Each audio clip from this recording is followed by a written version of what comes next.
Hey everyone, welcome back to Data Driven Health Radio. I'm your host, Dave Korsunsky, and my guest today is Latt Mansor. And Latt is from a company that we're especially excited to introduce to the Heads Up community. This is the first time we really talked about an exogenous ketone product on the show, even though we've been doing metabolic therapy for years and years and years. So I think it's definitely long overdue. Welcome to the show. Latt is a PhD. His PhD is in physiology, anatomy, and genetics from Oxford.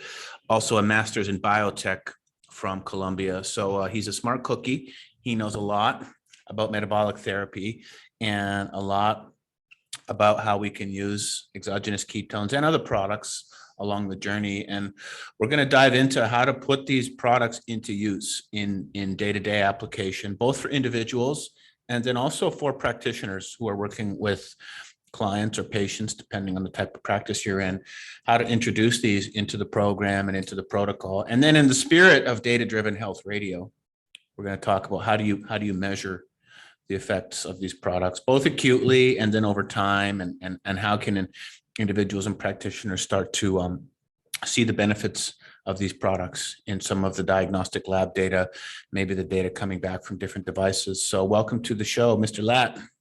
Thank you very much, Dave. And Glad to be here. Yeah, thank you. You guys have been on our radar screen for a long time. You guys were the OGs in exogenous ketones. So you guys have been doing this for a while. Tell us just a little bit of the history about the company and how you guys really, in my opinion, were first to market with this, and how did that all come about? I think it started all the way in like 2016, where our co-founders, Jeff and Michael, decided to look into the science around biohacking, because they were already quite big around nootropics and intermittent fasting, metabolic health. So exogenous ketone was just the next step where, how do we hack the system so that we can get all the benefits of fasting and calorie restriction or ketogenic diet without going through that sort of grueling, diet or grueling, fasting period, and still get the ketones. And that was when they started doing the research. And then they spoke to University of Oxford, Professor Kieran Clark, got the license to market the first ketone ester in the world in 2017, I believe. I didn't join the company, unfortunately, until 2019, where they already got a phase 2 STTR, which is a contract with the government, military contract, because they did a phase 1 before, showing exogenous ketones managed to mitigate the decline of cognitive function in hypoxia. So then the government was like, well, you've done the proof of concept, you proved that it works, so let's expand this research into a bigger population with more data points. Again, data driven, right? This is very relevant. How do we convince everyone that this actually works, especially for military personnel who are operating in high altitude, where they're always exposed to low oxygen environment, which is hypoxia? So I came in, joined the company in 2019, became their research lead, and also became their principal investigator for this particular project. So yeah, there you go. A little bit of a ketone history with HVMN. Yeah, I recall from the early days that the original studies on exogenous ketones were in hypoxia environments. It did come out of military applications where they did see a big benefit in a very specific use case. And I've personally been involved in the world of ketogenic therapy for a really, really long time. And I remember some of the first products, and they're still on the market, are actually the salts. And that was kind of those came out first. But for those who are listening and who have never used these products before, could you just maybe distinguish between the two in terms of the difference, and just give us like a really basic newbie overview on exogenous ketone, and then I'll go into some more specific questions around how can we strategically apply these products? Of course. So let's start with the definition of ketone bodies. So ketone bodies are essentially substrates that our body make from fat when we are running low on sugar, carbs, and glycogen stores. So that is achieved via intermittent fasting or ketogenic diet. So the three main ketone bodies that our body makes are beta hydroxybutyrate, acetoacetate, and acetone. The first one, beta hydroxybutyrate, is the main ketone body that is used for metabolism and energy. Having said that, exogenous ketone is one form or another that increases the beta hydroxybutyrate levels in the body. Ketone salts are essentially beta hydroxybutyrate bound with a salt, whether it's sodium, potassium, magnesium. So you have BHB bound to a salt because BHB is a acid, so it can be bound to a salt chemically, and you're consuming the BHB directly, and then your body processes it and increases your blood BHB. Ketone esters, on the other hand, are BHB bound to a butanediol.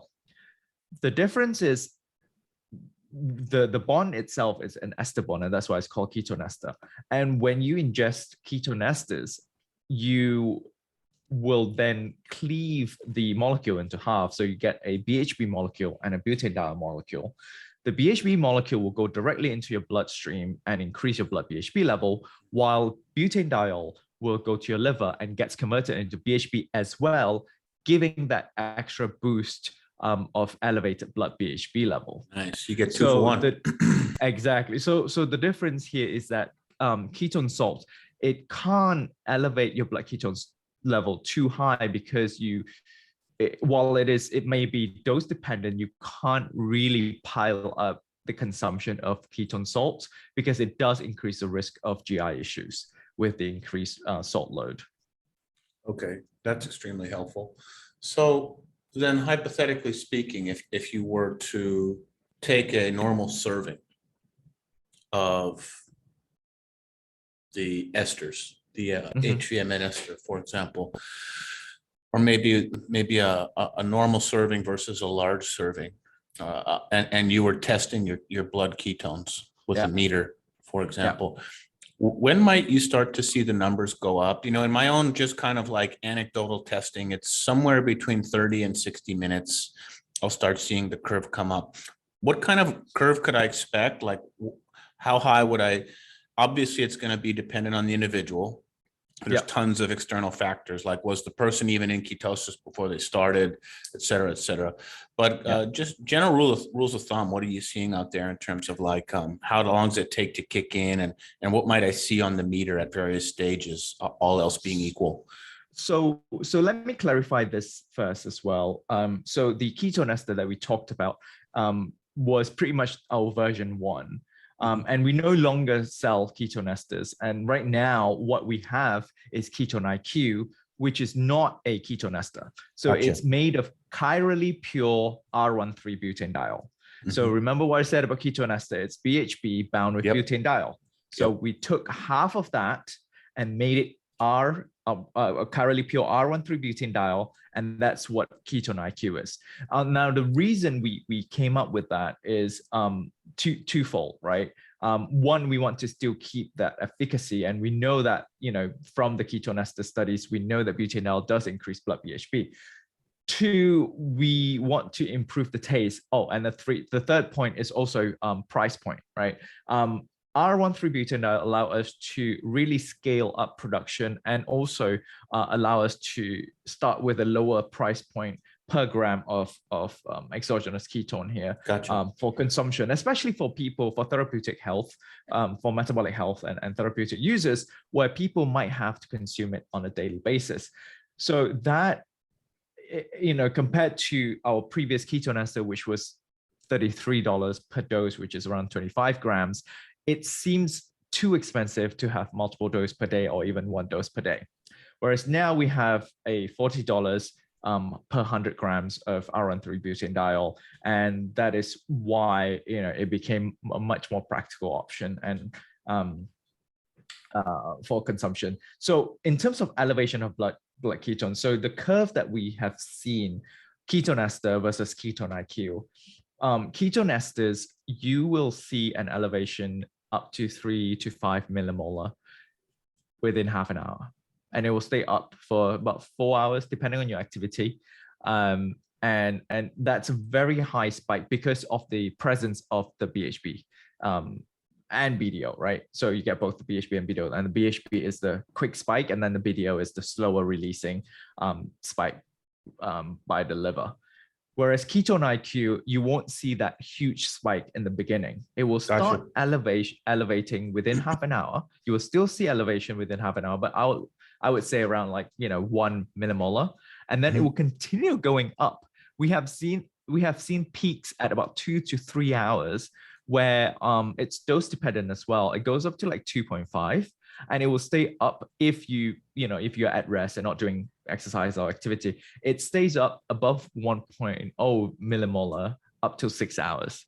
Nice. So depending on what usage you want. So in our sort of conversations with all the researchers in metabolic health, they want something that they can easily take without having to top up often, because obviously they're cognizant of the cost as well. Something that tastes better than ketone ester, because ketone ester is terribly bitter. And they want something that can last, elevate the blood ketone levels as long as possible so that they can reap all the benefits, throughout the day. And then they can take another dose before they go to bed and just keep that ketosis. So there's a lot of really, really incredible information that you just dropped on us there. So let's just unpack it a little bit. Yeah. So there are different applications then, it sounds like. If you did need for a very specific use case, just a shorter, higher spike, for example.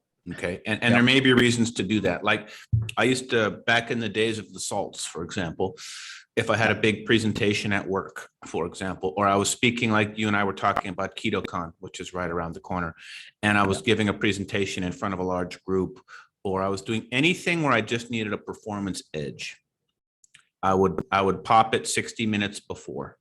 And pretty much without failure, this was subjective, but I always felt like I was delivering a really, really high performance output whenever I did that. So I was just using them as a short-term performance hack. But, and I'm just sharing some examples that may be helpful for the listeners, but I also coach a lot of people. For example, I work with a number of professional poker players, and they're sitting at the table for a very long time. And they need to perform at an extremely high cognitive level for a very long time. They probably would not want the quick spike and then the tail off. They'd want a slow burn. And then we also work with a lot of people who deal with things like epilepsy, for example, or they have other conditions, let's call them, where they need the long-term elevation, where they may need to stay in a state of elevated ketosis for very long periods of time. So that would be an application for a better application for the IQ, just knowing that you're going to stay in the sweet spot. If you're staying above 1.0 for up to 6 hours, man, it's incredible. So that helps me understand. And then the price point as well, like you said, if you're using this for a medical application and you've got to be taking this thing several times per day, it's got to be affordable as well. So it sounds like that's how you guys have come at it, which is how can we then optimize this thing for continuous application, consistent daily use, affordable daily use, and long sustained performance boost. Is that a fair assessment? That is a fair assessment. And in fact, before this, we always thought higher is better. More ketone is always better. But certain papers have actually illustrated, in past years, so that higher does not necessarily mean better, because one paper says between 0 to 2 millimolar blood BHB, you get a high oxidation of ketone. You get an elevation of oxidation, which is what we expect. But when you want to burn them, you want to uptake them. When you go from 2 to 4, that oxidation rate reduces significantly.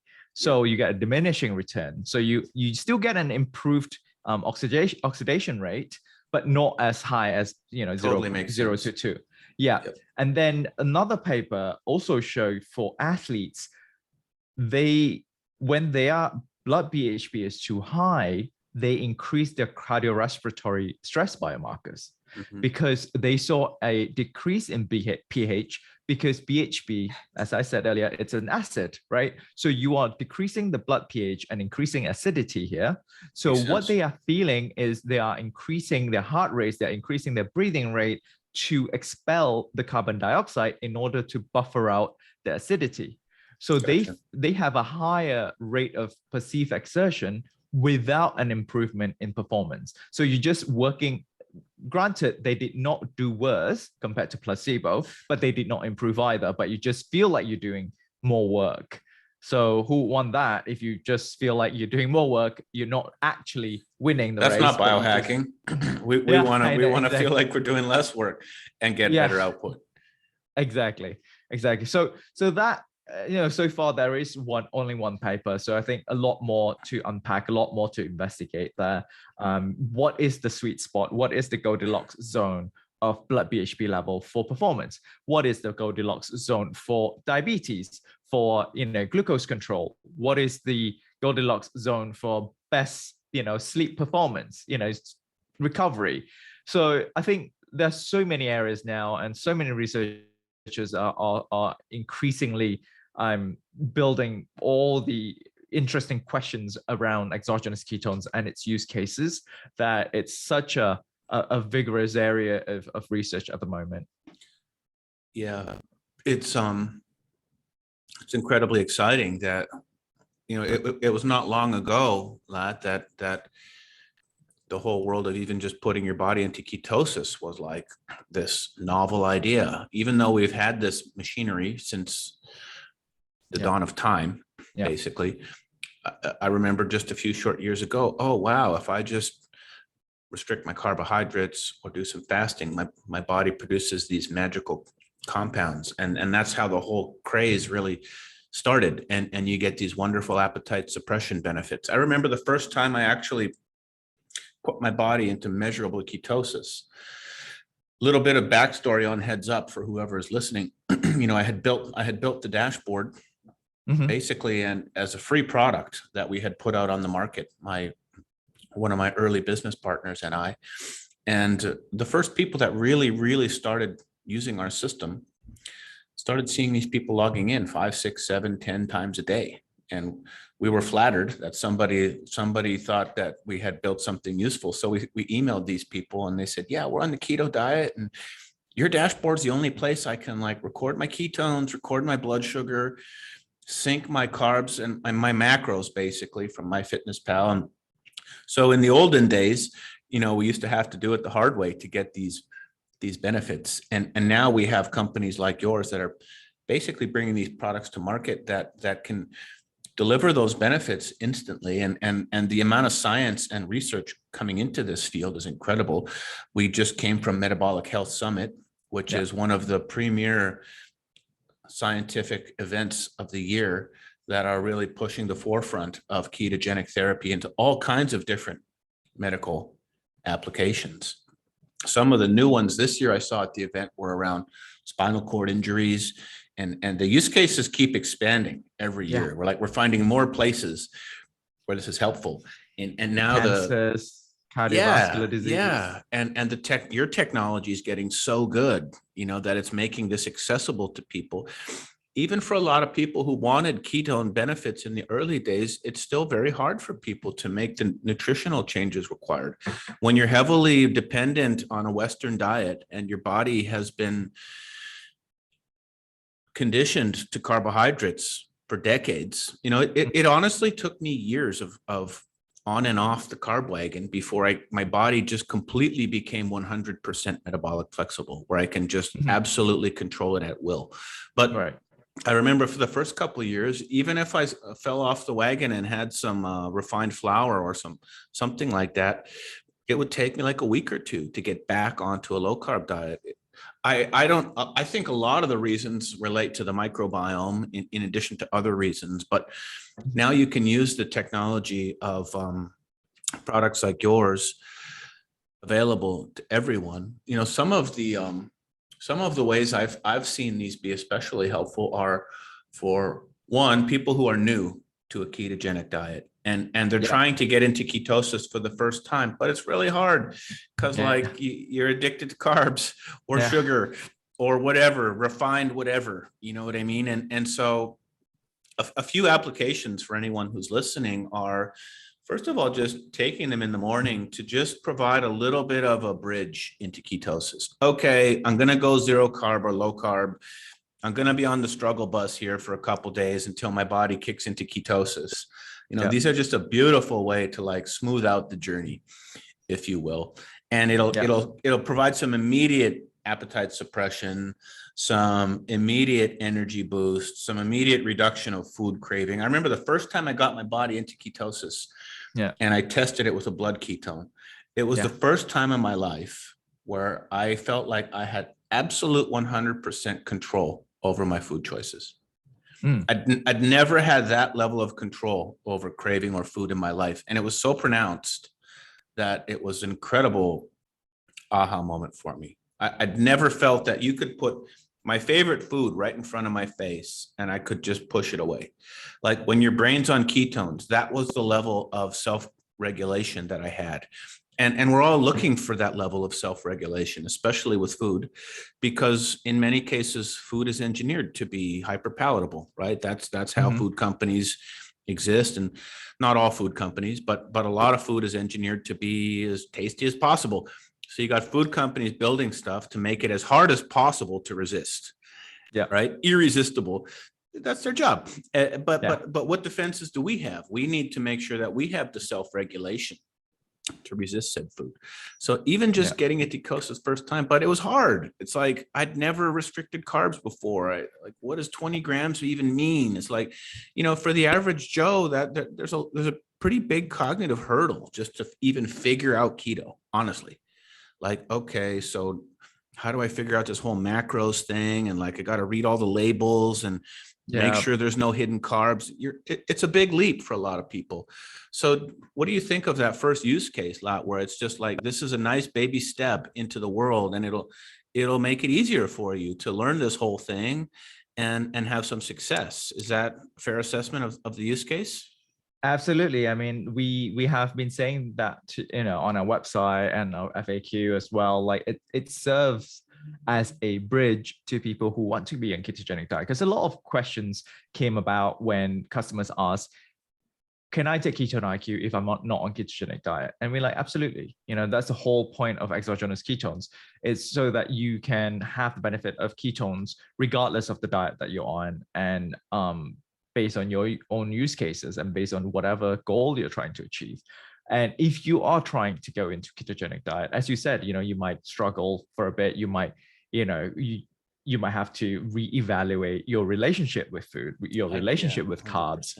And, you know, this will provide that appetite suppression, that, you know, food craving suppression, as well as, you know, if you are intermittent fasting, for example, that also helps in giving you energy throughout the day. Now, granted, what I tell people is like, it does contain calories. So if you are doing intermittent fasting for autophagy, then it does break your fast because it contains calories. But if you're doing intermittent fasting to get into ketosis or to lose weight or to calorie restrict yourself, then this could prove to be quite supplementary to your fasting regime, because it does provide you with clean energy. It doesn't have any carbs. It gives you the mental clarity, but on top of that, it powers you through the day without having a full-blown meal. So well, that's the next use case that's really interesting, is assisting with fasting. You know, for a lot of people, it's just a miserable concept. You know what I mean? In general, I'm at the point now where I actually love it. I feel so good after I'm like 36 hours into a fast. It's amazing. I actually feel better than when I'm eating food, but it's taken me a while to get there. You know, just the psychological idea of fasting, it's a little uncomfortable. I'm hungry. So it's also a really nice complement to intermittent fasting, where you may want to go 12, 18, 24 hours and use this throughout the experience, just kind of to like grease the skids a little bit as well. Yeah. So that's kind of the second one I wanted to call out, was like, as a complement to fasting, I use that I do a lot of 3-day water fasting, and I'm not maniacal about being completely zero carb. Like a Right. little bit of exogenous ketones I can tolerate. They actually make the experience better. It's like you're already flying really high when you're doing extended fasting and you're on ketones, and this just makes it better. But a bridge and as an adjunct therapy to fasting, whether it's intermittent fasting, I'd call that a shorter term type of a thing, 18-24, or you're doing extended multiple day. I think it's another beautiful way to integrate this type of product. Would you agree?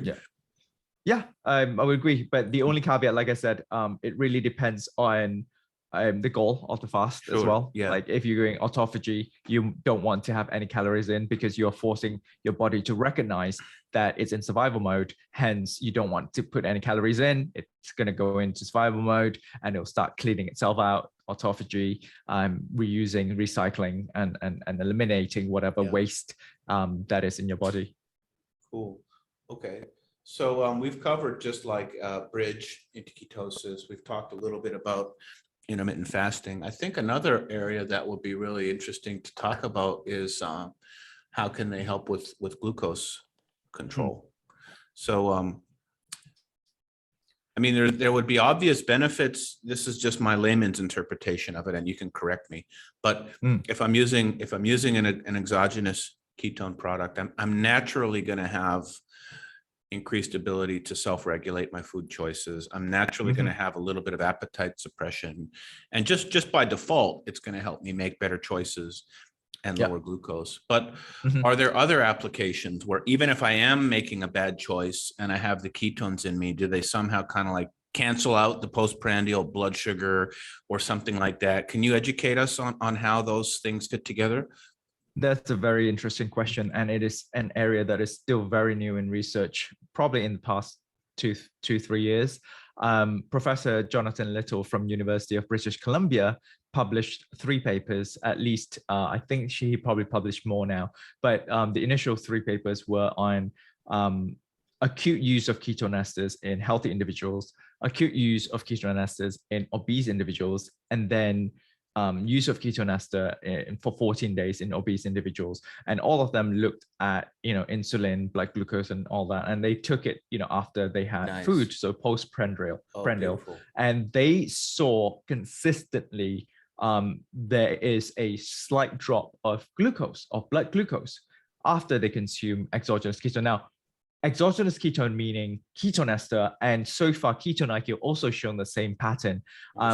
I don't believe ketone salt has the same effect. I don't know if it's because it doesn't raise the blood BHP high enough, because the hypothesis around why blood glucose is going down after you can blunt it a little bit. So the hypothesis around it is that if your blood BHP is high enough, it somewhat gives the signal to the liver to temporarily cease or downregulate gluconeogenesis, which is to produce its own glucose within your own body, because your body's saying that, hey, you've got enough substrate in the body to create energy now. Why don't you dial down the gluconeogenesis a little bit?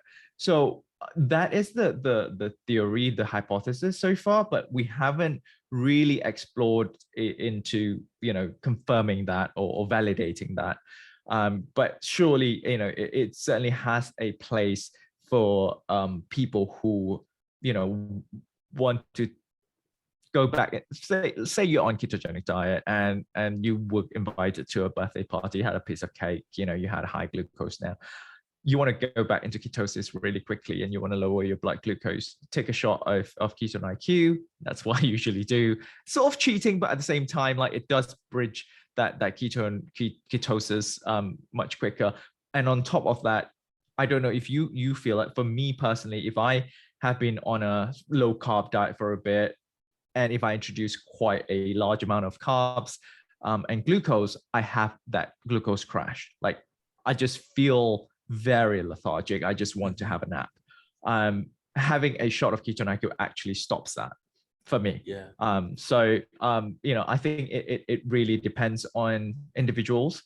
And on another, like, point to prove the effect of ketones in glucose control and in diabetes as well. I mean, Virta Health has been doing, tremendous work in using ketogenic diet to treat diabetes. But granted, we know that, ketogenic diet is naturally low, very low, restricted in carbs anyway. So you're already restricting in carbs. And then, to add ketogenesis and ketosis on top of that is just a bonus. Yeah, you brought up Virta. It's such an incredible example where they're bringing ketogenic therapy into the standard of care, which is really cool. Just tangentially, do you know if they're using exogenous ketones in their protocols? No, they are not at the moment. That'd be pretty sweet. That's a nice partnership opportunity there. You guys are right down the street.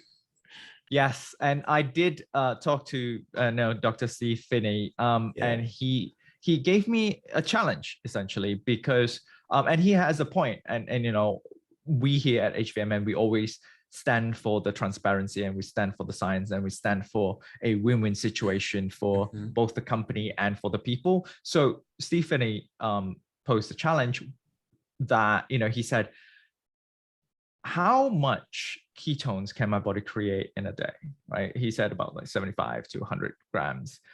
And that is free from your ketogenic diet. Exogenous ketones, can you make it free, right? How am I going to compete with ketogenesis, with endogenous ketones, if you can just use it as, use ketogenic diet versus fair point. Ketone IQ. It's just the matter of cost. Yep. And I can always argue about the adherence, right? They have been proving that, there's quite high adherence amongst the people, and they've published these papers. So one point to argue is, okay, adherence. What if some people, the exogenous ketones might give these people some form of flexibility in ketogenic diet? It will allow them to at least have a bit of carbs, and then it boils down to the end user. Do they even want that flexibility, or do they actually want a strict regime where they're stuck to their ketogenic diet? So there's still a lot of work to be done here to really optimize the final product of Ketone IQ. We can always, and we always do. You guys are already iterating on the product just based on the way that you've kind of forked it from the original type of exogenous I mean, it can always be cheaper. It can always taste better. It can always act better. It can always be more efficacious.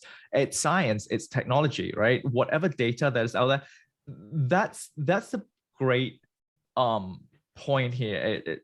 That's the perk of my job, is to be able to have these kind of conversations with all the researchers around the world who are doing research in different areas, but all involving both endogenous and exogenous ketones, and really understand where the state of the art is and where the current state of science around ketones is.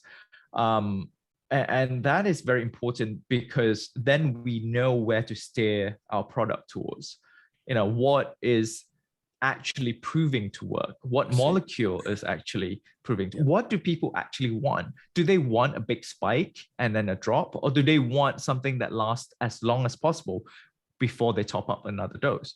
Do they want something that is between X and Y range of blood BHB, or do they want a general, like anything above 0.5? So all those questions have always been asked consistently within our company. And me as a research lead also, it's my job to go out there and find all these resources to be able to answer them to both internal and external parties. So you get to keep your hands in all the different pies out there, all the research being done. You're just kind of looking across the landscape and looking at what are the different types of studies coming out, what are the different demands from consumers. You guys have a huge direct-to-consumer business, a fantastic brand out of the market. So you're obviously hearing it from the individuals who are using it, all the biohackers, all the people using ketogenic therapy. Then you've got the research aspect. Where is that going? How do these products fit in? So you get to look across the landscape, and then you're bringing that feedback back into the product team. Is that correct? That is definitely a privilege that I'm very grateful to have. Cool. Let's talk about high performance applications. I Yeah. mentioned one example earlier where Mhm. you have a use case around someone who is sitting at a poker table with some of the top players in the world, going, head to head, for example, long days. That would be one application. Sport, high performance sport. That's a different type of application where it may not be a sustained long term, unless it's an endurance type of an event, for example. Yeah. So what are you guys seeing out there? What's the state of the art in using these products in high performance applications? Any specific nuggets you want to share with us? Sure. I mean, exogenous ketones have been used very ubiquitously in endurance sports, especially in triathlon, in cycling, and Tour de France. They had a whole article published on how cyclists in Tour de France used ketone esters from HVMN before. So that was really big. And are they allowed at this day and age? Sorry to interrupt yes, you, Latt. Is this so, permitted in competitive sport? yes, it is, because all our products are also third party tested for banned substance and water compliant. So all of that is covered. Usually athletes, they will ask for it, and we'll send them, ask them what batch, what lot they have, all the certificates, everything is done. And we have the FDA GRAS as well, which is generally recognized as safe. So we got all the paperwork covered. And as I said, earlier, we're all about, the transparency and the science, and making sure that people are getting what we say they're getting. So for endurance wise, we have seen papers and studies that showed improvement when fasted. So that was the big paper in 2016 in Cell Metabolism that showed 2% improvement when the cyclists were fasted. And then another group repeated that study with fed cyclists, because they were like, well, no one's going to go into a race fasted, so let's replicate a more ecological setting here. So they saw no improvement in the fed group, and then they repeat that again, but this time knowing that the increase in blood BHB decreases blood pH and increased acidity, they added sodium bicarbonate, and that improved performance by 5%. So that current understanding of the protocol is that balancing or buffering the intake of ketone esters with sodium bicarbonate did improve performance in endurance athletes.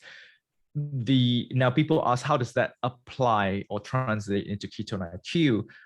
What I tell people is that ketone IQ does not spike your blood BHB that high, and in fact it's a much slower releasing, slow burn. So you possibly don't have to buffer it, because it doesn't go to that level, and it because our body obviously, in homeostasis, balances and buffer itself out, so it gives the body time to balance that acidity out.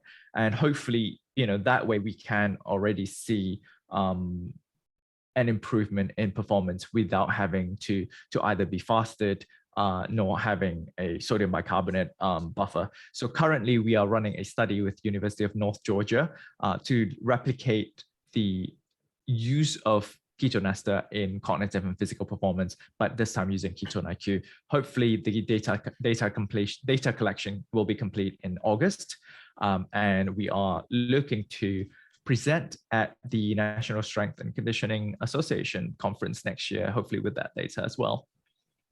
Cool. So you've got endurance athletes, and I think that was really kind of, just going back to the old Steve Finney books, The Art and Science of Low Carb Living, The Art and Science of Low Carb Performance. It was really these ultra endurance athletes who had really put keto on the map, because they had gone through a full 4-week fat adaptation, probably a little longer than that, even before competition. So this is not a matter of where they said, hey, I'm just gonna carb restrict for a couple days before the competition and go in. They had carb restricted and been in ketosis for up to 4+ weeks, where according to the books, if my knowledge is still accurate, that's a full adaptation of every cell in the body, weeks of ketosis. And then they went into the ultra endurance race in this primed state, and we're not dependent on any type of external fueling at all, like the gels and whatever the other people were using, and they had extremely successful outcome. And I might want to add as well that these protocols that I just mentioned for endurance athletes and endurance exercise is that they have been taking exogenous ketones, but also they have been taking the standardized fueling strategies, which means about 60 grams or 1 gram per 1 gram of carbs per kilogram of body weight per hour. So that's what they have been using. So they're using essentially a hybrid fuel system where they have both carbs and ketones. And somehow we have also shown that that system itself does have a glycogen sparing effect. And that is also what pushes these endurance cyclists or endurance athletes a bit further. And then the same group that used sodium bicarbonate to buffer the acidity of ketone esters, they also did another study to look at overreaching symptoms and recovery. So 3 weeks study, they gave the cyclist ketones and proteins and carbs after their workout as well as before bed. And they saw an improvement of 15% work output at the end of the third week. So, to me, that compounding factor of using it for recovery is definitely very significant. Well, it's interesting that you're starting to see hybrid strategies. That's new to me, where you're using the exogenous ketone, but you're also taking 50 to 60 grams of carbs per day. And what you're saying is those protocols can deliver equal levels of performance relative to someone who had been purely ketogenic. Am I understanding that right? Yeah. So that's a whole idea, and the benefits of exogenous ketone is that you don't need to be on a ketogenic diet. You get the best of both worlds. So you can. So it is not a possible physiological state where your body has both carbs and ketones to choose from. Well, not in the natural world, but there is now. Exactly. So this creates that. And what we have seen is that gives your body, because your body will just choose whatever that it can burn, and it burns most efficiently. And that has been proven to really give your body the advantage to go further or go faster. And that is exactly why when athletes start using Ketone IQ for performance, we always tell them to use it together with carbs, because one dose of Ketone IQ is like 70 calories. It's impossible for it to sustain your whole endurance race, right? You be burning your own storage, and if you're already on ketogenic diet, you barely have any glycogen in your body, so you are burning your fat storage and all that. And if the process of conversion of lipolysis and all of that does not catch up to your activity, you're just going to bonk out, right? Mm-hmm. So that's where the hybrid fuel system is quite helpful, because it lets your body balance itself out, as well as it gives your body time to decide, okay, am I burning the glycogen now? Am I mobilizing all the fats now while I'm burning the glycogen? Or, am I burning the ketones and all of that? And on top of that, one thing that most people, because when these studies are published, they look at performance, they look at glycogen sparing, they look at muscles, metabolism. Another point is also the subjective feeling of cognition, cognitive benefit. Yeah. So that is another really profound effect of exogenous ketones that I have experienced, is that when you are at the verge of passing out, you are so fatigued, and the only thing that is pushing you forward is your mental strength and resilience. This puts me in that zone and really gives me that clear thinking process where I can just hyper focus on one thing. And that is especially useful for me going weightlifting, for example, and strength training, because I'm not going for the marathon, I'm not going for the endurance, right? So I can't measure, how long can I burn the substrates for, but instead it gives me that mental focus that, okay, I'm gonna do this heavy lift, get into the zone, engage whatever muscle groups that I need to engage, make sure my form is correct, I'm alert, everything, I can feel everything, and do it correctly. Yeah, I love that. So I also really love the idea of having this now flexibility to do a hybrid strategy. It doesn't mean that you can smack back a few donuts and a pizza, but what it does mean is you might have some really nutrient dense carbohydrate sources, for example, sweet potato as an Yeah. example, or other like the highest quality carbohydrate sources so that you get the benefit. And those have other benefits around just hormonal health and other things where you can still really give the amount of carbohydrates in the body to keep hormone levels optimal, do long-term ketogenic diets, maybe reduce a lot of the downside of long-term keto if that's what you want to do. So knowing that you can layer that in, and now you have a world where you can have both fuels in the body, which was largely impossible up until this type of products came to market. So it's interesting to see that these hybrid strategies are coming out. I want to just talk a little bit more about performance applications and then just recap it here for everybody. So if I'm understanding things, if let's just recap. So if I just want to use them acutely, right? I haven't been following a ketogenic diet at all, but I want to use these for a big presentation at a conference or something like that. Just acute applications. I carry this in my backpack with me everywhere. So like everybody listening needs to have a couple bottles of these in the backpack at all times, and you can just use them acutely. Like I need to snap in my focus for a couple hours. I'm a little lethargic, or I have a big performance event coming up. I play competitive tennis here. I'll take them before I play a competitive sport. So there's those acute applications. You can also use them, it sounds like, if you are already in a state of ketosis and you want to perhaps amplify the effects of that state. So you'd have the body producing exogenous ketone. Maybe you're at a low level of nutritional ketosis, 0.5 millimolars or something like that. And this can give you that little push, up into like maybe the 1.5 millimolar range. And then if you're already in a very, very deep state of therapeutic ketosis, maybe you've been fasting for several days, or maybe you're on a cancer protocol or an epilepsy protocol where you have to be in a therapeutic ketosis, which is going to be like a glucose ketone index, like less than 3. I've even pushed mine less than 1 before, which is super intense. I would imagine that would you recommend it in that use case as well? Or your body's already so deep that you wouldn't recommend it? What's the best practice there? So what we have seen, interestingly enough, unlike ketone ester, ketone IQ, if you're already in deep state of ketosis, let's say you are already at 2, right? It doesn't increase it's not directly proportionate to it's not just going to double it, for example. It's not going to double it. It's going to the body will regulate it somehow. Exactly, because it's being gate capped by your liver.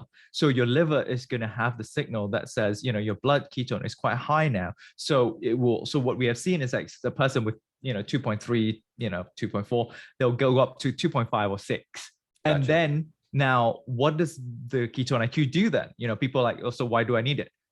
It actually prolongs that period of high ketosis. Cool. So depending on what your goals are, if you think at 2 millimolar, that's more than enough. What you need, you already have the mental focus, you already have the energy.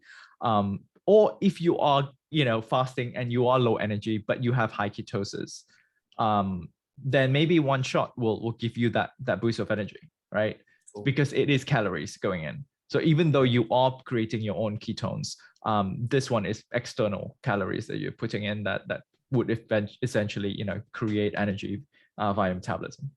Yeah, I also think it's important that we mention for people listening that you can test yourself if you've never tested ketones before. That was something that even a few short years ago, I remember the days where we had to like scour the web for test strips from Australia, because the precision extra strips in the US here were like $5 a strip. It wasn't that long ago that was the state. I remember ordering my ketone strips on eBay from pharmacies in Australia. They were like, I could get them for like $1.20 a strip or $1.40 a strip, because in the US, for lots of reasons we don't need to get into, the companies could charge $5 a strip.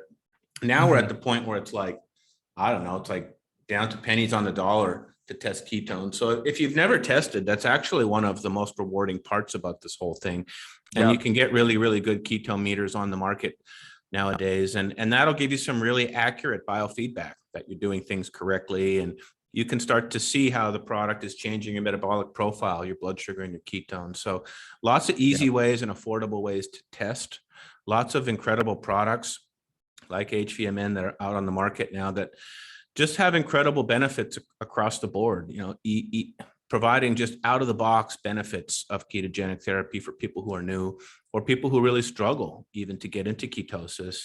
And then on the other side of it, there's the medical applications, and then there's also the high performance applications, and it just keeps getting better and better what's possible and what tools are accessible. These are not expensive tools. These are not cost prohibitive. These are tools available to anyone who's really interested in being their best self every single day, unlocking the secrets of your body's performance. It's just something that is incredibly exciting. So in closing here, are there any recommendations you would give for people who are just starting out here, or maybe if you could share some of the top resources on your website for people who want to learn more, and just if they're listening, how do they get started here? Because I'm sure we've piqued the curiosity, not just of our end users on the system, but if you are one of the practitioners on the Heads Up platform working with clients on metabolic therapy, and you're working with people who may struggle with a ketogenic diet, or who need a little extra help, or who want to use these in fasting. I use them with people I work with in high performance applications. It's just an awesome performance hack. And if you're a high performance coach on our system, layering this into the stack, incredible.